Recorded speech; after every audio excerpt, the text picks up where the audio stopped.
Olá, alunos e alunas. Nesta videoaula vamos falar sobre globalização, que é o assunto da unidade 1 do livro de vocês, Mundo Global, Origens e Desafios. Logo na primeira página desta unidade, vocês vão se deparar com esta imagem aqui.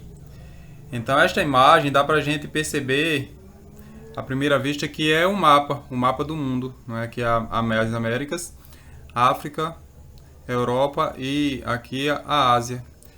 Mas na verdade isso não é exatamente um mapa. Isso aqui representa os fluxos de tráfego aéreo, ou seja, as viagens aéreas de um lugar para outro.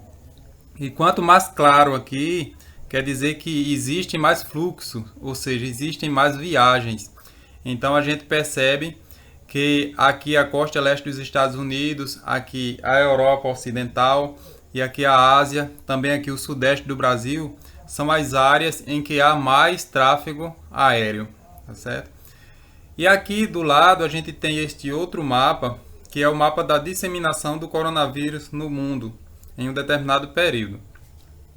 E aí, estes dois mapas vocês já trabalharam com eles na atividade e que, por sinal, vocês responderam muito bem a proposta.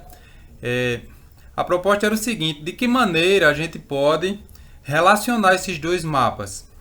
Olhando para os dois mapas, a gente percebe que essa região aqui mais clara é também a região onde há mais contaminação, ou seja, as regiões que existem mais fluxos de pessoas e mercadorias, que existe mais tráfego aéreo, é também a região mais afetada pelo coronavírus. A gente vê aqui a costa dos Estados Unidos, a Europa e também a Ásia. Então a gente pode estabelecer uma relação entre a globalização e a disseminação do coronavírus no mundo. Ou seja, esse maior fluxo de pessoas que existe foi justamente que facilitou com que o coronavírus saísse lá da Ásia e acabasse se disseminando pelo mundo. Vamos falar agora sobre o conceito de globalização, ou seja, o que é globalização? A globalização é um dos termos mais frequentemente empregados para descrever a atual conjuntura do sistema capitalista e sua consolidação no mundo. Na prática, ela é vista como a total ou parcial integração entre as diferentes localidades do planeta e a maior instrumentalização proporcionada pelos sistemas de comunicação e transporte. Então, em uma palavra, a gente pode dizer que globalização é a integração das diferentes regiões do mundo. E essa integração ela é auxiliada pelas tecnologias de comunicação e transporte. Ou seja, atualmente é bem mais fácil você se comunicar com as diversas regiões do mundo através da internet, não é? E também os transportes, o transporte aéreo, o transporte marítimo, ele proporciona também viagens para as diversas partes do mundo em espaço de tempo curto também.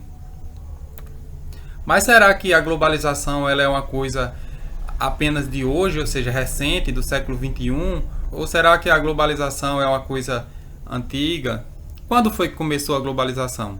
Então, a globalização ela também tem a sua história, tem suas fases.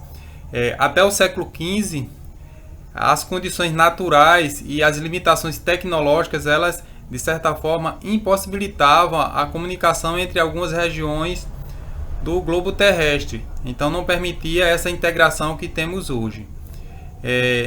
Então desta forma existiam regiões isoladas. As regiões elas procuravam ser relativamente autônomas, apesar de existir já o comércio de longa distância, como por exemplo a Rota da Seda, que unia a Europa à Ásia desde a antiguidade, mas era um comércio também bastante lento, se considerado as condições atuais.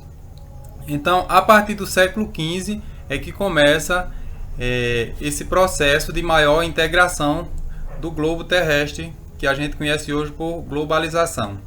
Então, vamos para as fases. Primeira fase foi justamente a partir do século XV e XVI com as grandes navegações. Este foi o contexto histórico. Aquelas navegações, né, que Cristóvão Colombo chega à América em 1492, portanto no século XV. Pedro Álvares Cabral chega ao Brasil em 1500 também, século XV. Então, o que possibilitou essas grandes navegações foram os avanços das técnicas de navegação. Justamente as caravelas, o astrolábio, a bússola, foram instrumentos, tecnologias que auxiliaram neste processo. Segunda fase da globalização. O contexto histórico foi justamente o imperialismo do final do século XIX até 1945. Então, este imperialismo foi justamente quando os países industrializados da Europa e também os Estados Unidos, eles começaram a colonizar áreas da África e da Ásia.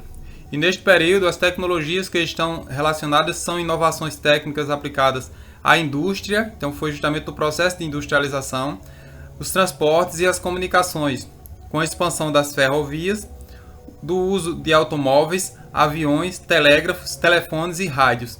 Então vejam que tudo isso aqui não existia no século XV. Não existiam ferrovias, não existiam automóveis, não existiam aviões, não existiam telégrafos, não existiam telefones, não existiam rádios. Então foram tecnologias novas aqui a partir do final do século XIX, neste contexto do imperialismo. Terceira fase, Guerra Fria, 1945 a 1989. Então esta Guerra Fria era um confronto político e ideológico entre os Estados Unidos, que era capitalista, e a União Soviética, que era socialista. Então, neste contexto, cada um desses países eles procuravam buscar áreas de influência no mundo. E os avanços deste período foram avanços tecnológicos na informática, nas telecomunicações e nos transportes. Quarta fase foi justamente no fim da Guerra Fria. Então, terminou a Guerra Fria no final do século XIX, a partir de 1990, neste período aí. O capitalismo, então, o que caracterizou esta quarta fase foi o avanço do capitalismo pelas áreas que antes era dominada pelo socialismo. E os conhecimentos, a partir desta época, avanço do conhecimento em diversas áreas, como informática, telecomunicações, robótica, biotecnologia e química.